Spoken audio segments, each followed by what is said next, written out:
کفار اور مشرکین نے جب صحابہ کرام رضوان اللہ تعالی علیہم اجمعین کا مکہ میں جینا محال کر دیا اور طرح طرح کے صحابہ کرام رضوان اللہ تعالی علیہم اجمعین پر ظلم و ستم کے پہاڑ ڈھائے، تو آقا علیہ الصلوۃ والسلام نے صحابہ کرام کو حبشہ کی طرف ہجرت کرنے کا حکم فرمایا۔ چند صحابہ کرام رضوان اللہ تعالی علیہم اجمعین اپنے اہل خانہ سمیت مکہ سے حبشہ کی طرف ہجرت کر گئے۔ نجاشی بادشاہ تھا حبشہ کا، اور جب وہاں پہنچے کفار اور مشرکین کو پتہ چلا کہ مسلمان تو ہجرت کر کے نجاشی کے پاس چلے گئے، ان سے یہ برداشت نہ ہوا۔ انہوں نے ایک وفد ترتیب دیا اور وفد ترتیب دے کے ان کو نجاشی کے دربار میں بھیجا کہ یہ باغی ہیں، یہ اپنے دین سے، باپ دادا کے دین سے پھر گئے ہیں، اور یہ مکہ سے ہجرت کر کے آپ کے پاس آ گئے ہیں، لہٰذا ان کو مکہ واپس بھیجا جائے۔ جب وہ وہاں پہنچے اور نجاشی کے دربار میں انہوں نے جا کے یہ شکایت کی، نجاشی نے صحابہ کرام کو بلا لیا۔ انہوں نے نجاشی نے صحابہ کرام سے پوچھا کہ تم کس دین کو ماننے والے ہو؟ تو نجاشی کو جواب دیا گیا، آقا علیہ الصلوۃ والسلام کا تعارف کروایا گیا، دین متین کی بہت ساری خوبیاں بیان کی گئی، آقا علیہ الصلوۃ والسلام کے افعال کا ذکر کیا گیا۔ حضرت ابن عباس رضی اللہ تعالیٰ عنہ فرماتے ہیں کہ جب صحابہ کرام نجاشی کے دربار میں پہنچے اور آقا علیہ السلام کی صفات کا ذکر کیا، دین متین کی صفات کا ذکر کیا، تو نجاشی نے کہا کہ تم جس قرآن کو مانتے ہو اس کی چند آیتیں ہمیں سنا سکتے ہو؟ انہوں نے کہا جی ضرور سنائیں گے۔ تو قرآن مجید سنانا شروع کیا۔ اب جب انہوں نے قرآن سنا، نجاشی نے سنا، اور اس کے دربار میں جو وہاں علماء بیٹھے تھے، ان کے دین کے ماننے والے اور راہب بیٹھے تھے، ان ساروں نے قرآن سنا، اور جو ہی قرآن سننا انہوں نے شروع کیا اور وہ حق کی آواز ان کے کانوں میں پڑی تو وہ تڑپ اٹھے، ان کی کیفیت یکسر بدل گئی۔ قرآن مجید سننے سے ان کے آنسو بہنے لگے۔ ان کی یہ جو کیفیت ہے کہ ان کے آنسو بہنے لگے، ان کی کیفیت یکسر بدل گئی، اور وہ یہ کہنے پر مجبور ہو گئے کہ ہماری کتاب کے اندر جو علامات اور نشانیاں بیان کی گئی تھی، سراسر یہ تو وہی علامات اور وہی نشانیاں ہیں۔ ان کی اس کیفیت کا ذکر اللہ نے قرآن میں کیا ہے 7ویں پارے کی ابتدا میں، اور اللہ رب العزت نے فرمایا کہ اور جب وہ اس قرآن کو سنتے ہیں تو رسول کی طرف نازل کیا گیا تو حق کو پہچاننے کی وجہ سے آپ ان کی آنکھوں میں آنسوؤں کو بہتا ہوا دیکھتے ہیں۔ وہ کہتے ہیں اے ہمارے رب، ہم ایمان لائے، تو ہمیں حق کی گواہی دینے والوں کے ساتھ لکھ دے۔ اس کے بعد پھر اللہ رب العزت نے ان کا جو آخرت کا اجر ہے اس کا ذکر کیا اور جنتوں کی نعمت کا ذکر کیا۔ اس کے بعد آیت نمبر 89 ہے، اس میں اللہ رب العزت نے یمین منعقدہ کا حکم بیان فرمایا۔ یمین منعقدہ سے مراد یہ ہے کہ اگر کوئی شخص مستقبل میں کسی کام کرنے یا نہ کرنے کی قسم کھاتا ہے، یہ بڑی اہم بات ہے۔ ایک شخص نے قسم کھا لی آنے والے وقت میں فلاں کام ہر صورت کر کے رہوں گا، یا میں فلاں کام نہیں کروں گا، اس نے قسم اٹھا لی۔ اگر وہ اس قسم پر قائم رہتا ہے تو فقہی اعتبار سے کہا جاتا ہے کہ وہ قسم میں بری ہے، یعنی وہ قسم پہ قائم رہا تو بات کلیئر ہو گئی، اس نے اپنی قسم پوری کر دی۔ اور اگر وہ اس قسم کو توڑ دیتا ہے تو کہا جاتا ہے کہ اس نے اس کے برعکس کیا، جو قسم اٹھائی تھی اس کو پورا نہیں کیا، اس نے قسم کے برعکس کیا، تو اس کو فقہی اعتبار سے حانث ہونا کہتے ہیں۔ حانث کا معنی ہے قسم توڑنے والا، اور قسم پر قائم نہ رہنے والا، اس کو حانث کہتے ہیں۔ اس آیت میں کفارہ بیان ہوا ہے کہ جو قسم اٹھا لے اور اس قسم کو پورا نہ کر سکے، اس قسم کو توڑ دے، تو پھر اس کا کفارہ کیا ہے۔ قرآن مجید نے بیان کیا کہ اگر وہ قسم کو توڑ دیتا ہے تو وہ پھر 10 مسکینوں کو کھانا کھلائے گا، 2 وقت کا کھانا کھلائے گا، یہ اس کا کفارہ ہے۔ یا پھر ان مسکینوں کو لباس لے کے دے گا، یا پھر یہ ہے کہ وہ غلام آزاد کرے گا۔ آج کے دور میں غلاموں کا زمانہ اور دور نہیں ہے، تو وہ 10 مسکینوں کا کھانا کھلائے گا، یا پھر یہ ہے کہ 10 مسکینوں کو کھانا کھلانے میں جتنا پیسہ صرف ہوا ہے اتنے پیسوں میں وہ کوئی لباس خریدے گا تو وہ ان کو دے گا، یا پھر یہ ہے کہ وہ 3 دن روزے رکھے گا۔ یہ قسم کا کفارہ ہے۔ یہاں سے ہمیں یہ بھی پتہ چلتا ہے کہ یہ جو ہم نے عادت بنا رکھی ہے ہر فرد نے ہر بات پہ قسم اٹھانے کی، ہر بات پہ قسم اٹھانے کی، یہ درست عمل نہیں ہے۔ اس کے بعد پھر آیت نمبر 90 ہے اور آیت نمبر 91 ہے، اس میں فرمایا کہ اے مومنو، شراب، جوا اور بتوں کے پاس قربانی کے لیے نصب شدہ پتھر اور فال کے تیر محض ناپاک شیطانی کاموں میں سے ہیں۔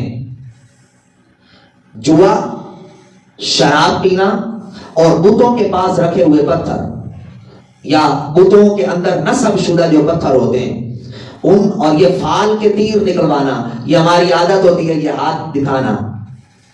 یہ نجومیوں کے پاس ہم جاتے ہیں اور جا کے ہاتھ دکھاتے ہیں، قسمت کا حال معلوم کرتے ہیں۔ جن بیچاروں کو اپنی قسمت کا حال معلوم نہیں ہوتا، ہم ان کے پاس اپنی قسمت کا حال پوچھنے کے لیے جاتے ہیں، اور بدقسمتی سے بڑی تعداد خواتین کی جاتی ہے۔ میری مائیں بہنیں بیٹیاں بھی سن رہی ہیں، بدقسمتی سے عاملوں کے پاس، پیروں کے پاس، تعویذ گنڈا کرنے والوں کے پاس، یہ ان کا دھندا ہے، کاروبار ہے، وہ اپنا کاروبار چمکائے بیٹھے ہیں۔ اور ہاں یہ ہے کہ کوئی شخص قرآن مجید کی آیات کی تلاوت کرتا ہے اور وہ دم کرتا ہے، یا کوئی شخص قرآن مجید کی آیات تعویذ میں لکھ کے دیتا ہے، وہ ایک الگ بات ہے، وہ ایک الگ بات ہے۔ مگر میں اس میں بھی کہتا ہوں کہ جو آپ نے مولوی صاحب سے، امام صاحب سے، خطیب صاحب سے، پیر صاحب سے جا کے آیت پڑھا کے دم کروانا ہے، وہ آپ خود کیوں نہیں پڑھتے؟ اگر پیر صاحب کی آیت پڑھ کے دم کرنے سے آرام آ جاتا ہے تو آپ کے اپنے پڑھ کے دم کرنے سے پھر کتنا آرام آئے گا، اور اجر بھی ملے گا، ثواب بھی ملے گا، قرآن پڑھنے کا ثواب بھی ملے گا، اور قرآن مجید سراسر شفا ہے۔ فیہ شفاء للناس، یہ لوگوں کے لیے شفا ہے۔ اللہ نے خود قرآن کو شفا کہا ہے۔ تو جب تکلیف ہو تو ہم خود کیوں نہیں قرآن مجید اٹھاتے؟ ہم خود کیوں نہیں قرآن مجید پڑھتے؟ ہم دوسروں کے پاس سہارا لینے کے لیے کیوں جاتے ہیں؟ تو خود قرآن مجید پڑھنا چاہیے، خود قرآن مجید کی تلاوت کرنی چاہیے، اس کو سمجھنا چاہیے، اور خود قرآن مجید پڑھ کے اپنے آپ کو دم کرنا چاہیے۔ اس میں اجر بھی ملتا ہے، ثواب بھی ملتا ہے، قرآن مجید کی زیارت کا اجر اور ثواب بھی مل جاتا ہے، قرآن مجید پڑھنے کا اجر اور ثواب بھی مل جاتا ہے، اور شفا بھی ملتی ہے۔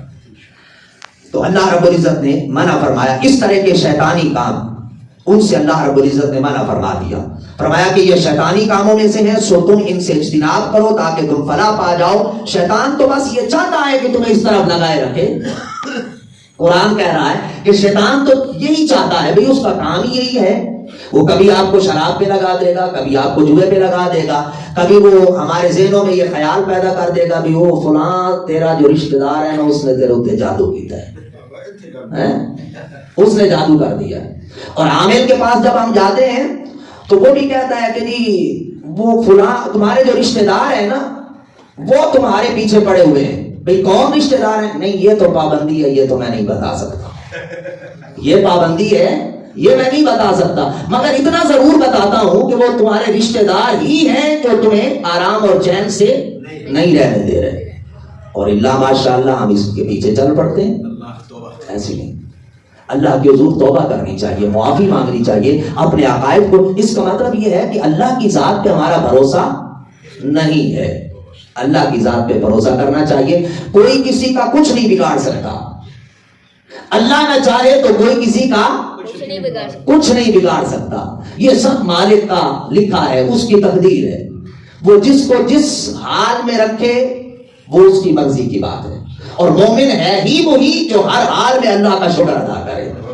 اور اصل میں مسئلہ یہ ہے کہ کمزوری ہماری اپنی ہوتی ہے, نالائکی ہماری اپنی ہوتی ہے, اور وہ ڈال ہم دوسرے پہ دیتے ہیں. خیر آگے چلتے ہیں. تو اللہ رب العزت نے فرمایا کہ شیطان تو یہ چاہتا ہے کہ وہ تمہیں انہی چیزوں میں ڈال دے, وہ تمہیں جوئے کے ذریعے تمہارے درمیان بغض اور عداوت پیدا کر دے, اور تمہیں اللہ کے ذکر اور نماز سے دور کر دے, روک دے. یہ شیطانی چال ہے. وہ تمہیں اللہ سے دور کر رہا ہے, اللہ سے دور کر دیتا ہے, عامل کے قریب کر دیتا ہے.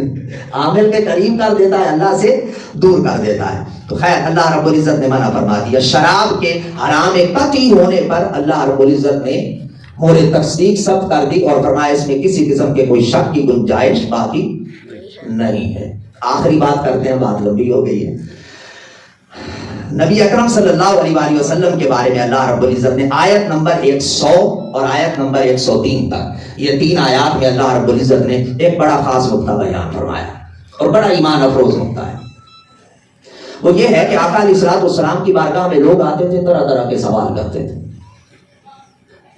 طرح طرح کے سوال کرنے. بعض لوگوں کی عادت ہوتی ہے وہ کوئی نہ کوئی چٹکلا چھوڑے رکھتے ہیں, کوئی نہ کوئی سوال, کوئی نہ کوئی بات, کوئی ادھر سے پکڑ لی, کوئی ادھر سے پکڑ لی, تو کوئی بات نہیں بھی ملتی تو کہیں نہ کہیں سے کوئی گڑ لیتے ہیں. تو وہ عادت چونکہ عادت سے مجبور ہوتے ہیں, تو اس لیے کوئی نہ کوئی بات کہیں نہ کہیں سے نکال لیتے ہیں, کوئی نہ کوئی چٹکلا, کوئی نہ کوئی سوال, کوئی نہ کوئی بات نکال کے گھڑ کے وہ بیان کر دیتے ہیں. تو چونکہ منافقین بھی تھے تو وہ آقا علیہ السلام کی بارگاہ میں آتے تو وہ کوئی نہ کوئی نیا سوال کر کے لے آتے, کوئی نہ کوئی نئی بات کر کے لے آتے. اب آقا علیہ السلام کی بارگاہ میں آ کے وہ سوال کر دیتے, جس وجہ سے حضور علیہ الصلوۃ والسلام وہ تو مہربان تھے, وہ تو جواب عنایت فرماتے ہی تھے, مگر اللہ کو حضور کی تکلیف گوارا نہیں تھی. اللہ کو اپنے محبوب کی تکلیف گوارا نہیں تھی. اللہ نے دیکھا کہ یہ آتے ہیں طرح طرح کے اخا مخا کے سوال لے کے آتے ہیں, میرے محبوب کا ٹائم ضائع کرتے ہیں اور آپ پر آ کے پریشان کرتے ہیں آقا علیہ الصلوۃ والسلام کو. آقا علیہ الصلوۃ والسلام کے بارے میں اللہ نے فرمایا کہ غیر ضروری سوال میرے محبوب کی بارگاہ میں آ کے نہ کیا کرو. ضروری سوال جو ہو وہ کر لیا کرو, اور غیر ضروری سوال نہ کیا کرو. یہ آقا علیہ الصلوۃ والسلام کی امت کے لیے بھی سبق اور درس ہے. غیر ضروری سوال ہمیشہ انسان کو نقصان پہنچاتا ہے. وہ بنی اسرائیل تھے, وہ بھی اپنے نبی کے پاس گئے, موسیٰ علیہ الصلوۃ والسلام کے پاس. انہوں نے کوئی قتل کر لیا تھا, پیچھے سورہ بقرہ میں ذکر آتا ہے. تو گائے کا واقعہ بیان ہوتا ہے کہ گائے ذبح کرنے کے لیے کہا. انہوں نے غیر ضروری سوال کرنے شروع کر دیے. پہلے آ گئے جی کس رنگ کی ہونی چاہیے, کتنا قد ہونا چاہیے, اور چھوٹی ہونی چاہیے یا بڑی ہونی چاہیے, کس عمر کی ہونی چاہیے. وہ طرح طرح کے, وہ جتنے سوال کرتے چلے گئے وہ اتنے پابند ہوتے چلے گئے. بھئی سمپل بات تھی, اللہ نے کہہ دیا بھی گائے لے آئے ذبح کر دے, بات ختم ہو گئی. کوئی گائے لے آتے ذبح کر دیتے. تو یہ سوال, یہ عرض کرنے کا مقصد یہ ہے کہ یہ ہمارے معاشرے کے اندر بھی یہی عادت ہوتی ہے. ہمیں چاہیے کہ ہم غیر ضروری بحث اور غیر ضروری ابحاث میں نہ پڑے اور اپنے آپ کو محفوظ رکھنے کی کوشش کریں. اور اللہ کے حضور, اسی لیے آقا علیہ الصلوۃ والسلام نے فرمایا کہ اگر ہو سکے تو اچھی بات کہو, اگر اچھی بات کہنے کے لیے نہ ہو تو پھر چپ کر جاؤ, خاموش ہو جاؤ, پھر کوئی بات نہ کرو. غیر ضروری سوالات انسان کو ہمیشہ نقصان پہنچاتے ہیں, اور غیر ضروری سوالات کی وجہ سے انسان ہمیشہ نقصان کی طرف کوئی نہ کوئی قدم اٹھا بیٹھتا ہے. اللہ رب العزت کی حضور دعا ہے اللہ کریم ہم سب کو سمجھنے اور عمل کرنے کی توفیق مرحمت فرمائے.